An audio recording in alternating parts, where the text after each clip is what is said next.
E aí, pessoal, que eu Elias, professor de História de vocês.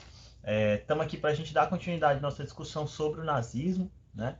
Na aula passada a gente já falou, né, nas aulas passadas, na verdade, a gente já falou sobre o desenvolvimento do nazismo, né, na Alemanha, o surgimento do partido nazista e o crescimento, né, desse partido na Alemanha até a sua chegada ao poder em 1932, por meio do parlamento, e em 1933, com a chegada do Hitler, né, ao posto de chanceler. Tá?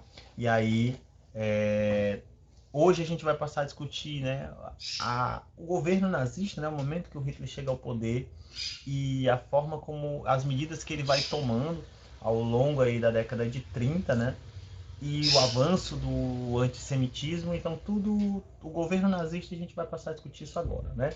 É importante que vocês leiam o tema, é importante que vocês façam as anotações necessárias, né? Caso vocês achem que tem algo que não ficou claro e tal, anotem, mandem para mim lá no Google Class, que eu vou responder assim que possível, e a gente vai dialogando, né, sobre esse período, tá bom? Então, vamos lá para a nossa aula, para a gente poder entender.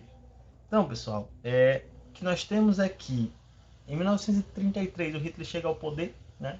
É, Posteriormente a isso, nós vamos ter o incêndio do Reichstag, né? Que é o parlamento alemão, e o incêndio realizado pelos nazistas, né, é atribuído ao Partido Comunista, que passa então a ser perseguido na Alemanha.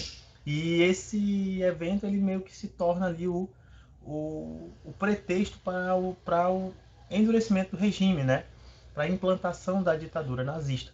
Né? Então, quer dizer, com o incêndio do Reichstag, o Hitler decreta então o chamado estado de emergência, né? O estado de sítio, e passa então a perseguir esses partidos, né? Esses partidos opositores. Claro que inicialmente o alvo principal eram os partidos e grupos de orientação, vamos botar assim, de esquerda, né? E marxistas também, no caso aí, socialistas, anarquistas não, mas comunistas, né? Anarquistas também. Mas esse grupo ele não vai ficar especificamente sobre esse tipo de ideologia. Nós também vamos ter uma perseguição um pouco mais ampla, porque, por exemplo, o Partido Social Democrata também passa a ser perseguido. Então, quer dizer, o Hitler ele passa a se opor, né, a perseguir os opositores do regime nazista, de certa forma, de boa parte do espectro político. E por meio desse estado de sítio, né, ele decreta então a extinção de todos os partidos políticos, com exceção do partido nazista, né, que se tornava ali, né, permanecia como partido oficial, e enquanto os outros eram colocados na ilegalidade. E aí é importante lembrar que a extinção desses partidos não quer dizer que eles simplesmente desapareceram, eles passavam a agir, por exemplo, na clandestinidade, né, combatendo também o nazismo.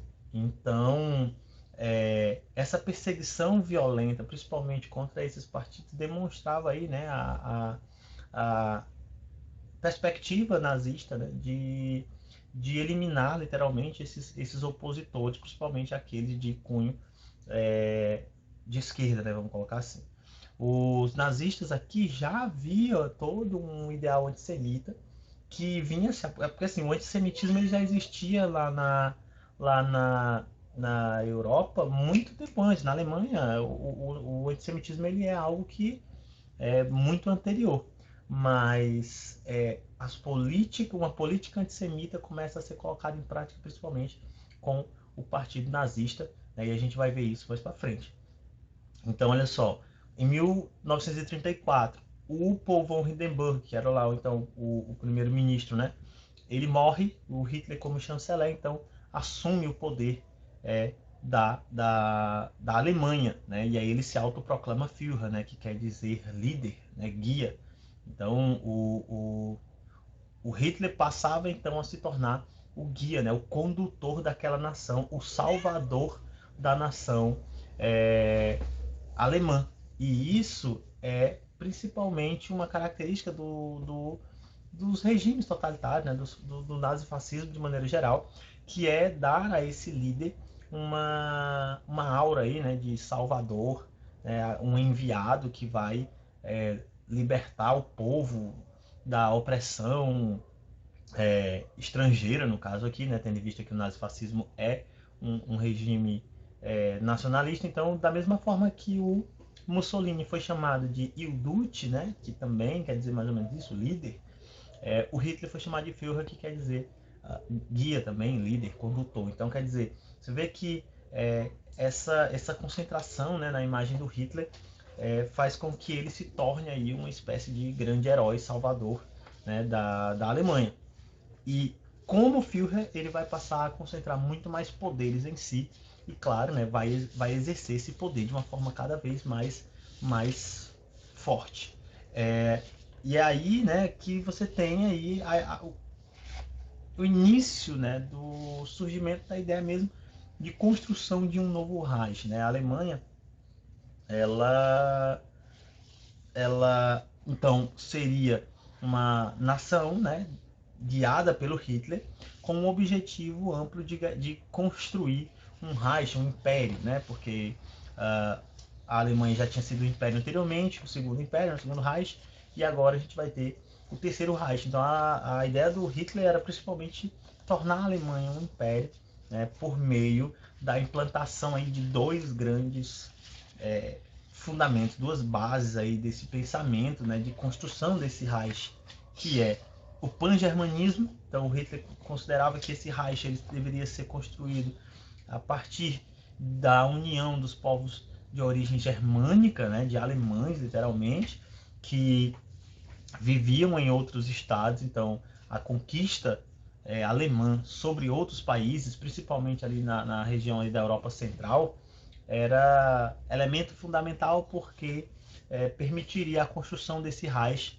né, de unificar e de unir esses povos de origem alemã que viviam em outros países e colocá-los todos sob o comando do Hitler, nesse império unificado que ele considerava aí ser o terceiro Reich, né?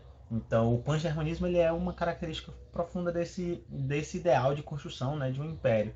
Então, um império construído a partir de grupos ali de origem alemã que viviam em outros locais, né? E aí daria ao Hitler vamos dizer assim, o direito de tomar esses países e a partir daí construir esse Reich. E o outro é o chamado espaço vital.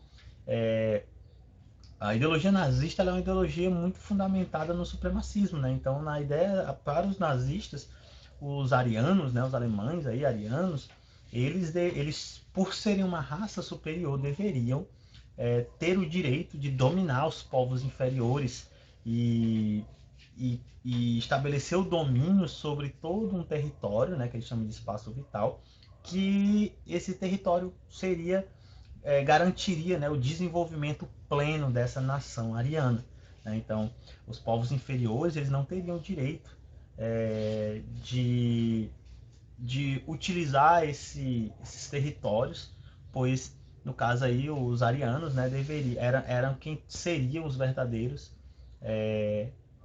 dizer assim, né, aqueles que realmente tinham o direito de possuir esses territórios para se desenvolver plenamente e desenvolver a Alemanha plenamente. Então, quer dizer, são esses dois conceitos muito importantes para a gente poder entender a construção desse Reich, né, que é o fator fundamental que leva à Segunda Guerra Mundial, né? Porque o Hitler ele vai passar a anexar uma série de territórios, a Áustria, vai invadir a Polônia, né? E aí ele vai anexando esses territórios, e é justamente esse processo que vai levar à eclosão da Segunda Guerra. Então, assim, construir um espaço vital, né? Quer dizer, um espaço fundamental para o desenvolvimento dessa nação alemã, o Terceiro Reich, era o objetivo, né, fundamental do Hitler aí na década de 30. E isso a gente vai ver por meio de todas as políticas que vão se estabelecendo dentro e fora, né? Porque assim, a Alemanha passa a adotar uma série de medidas internas que vão criminalizar diversos grupos minoritários, né? Então, ciganos, vamos botar assim, né, estrangeiros, aqueles que não tinham nacionalidade, homossexuais, comunistas, né, quer dizer, partidos, né, ligados ao marxismo. Então, quer dizer, você vai ter uma ditadura se estabelecendo e tomando, né, medidas que garantissem a construção desse Reich, né? Então, por isso que é muito importante entender o que é isso. Em 1935, então você vê que é uma escalada até rápida, né? Então, assim, às vezes faz parecer que o nazismo demorou muito para poder se desenvolver na Alemanha, né? E na verdade não, ele foi até muito rápido, né? Se você considera que o nazismo ele tem aí durado, né? Se a gente pegar da década de 20, que é quando o partido surge, e estender isso até 1945, você tem um período aí de 25 anos, né? Aproximadamente. É um período muito rápido, né? Para o crescimento dessa ideologia e a expansão, né? Desse regime. Então, olha só, em 1935 você tem a criação das leis de Nuremberg, né? Que foi basicamente um conjunto de leis que visava basicamente destituir os judeus, né?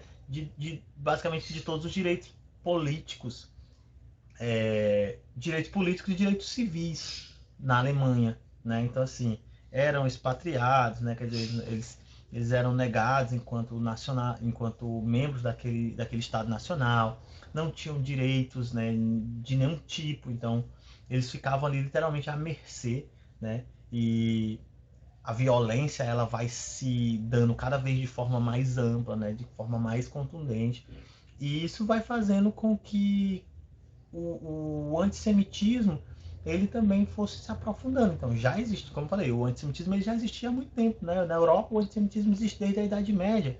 A gente já falou sobre isso, né? Os judeus eram perseguidos lá na Idade Média, né?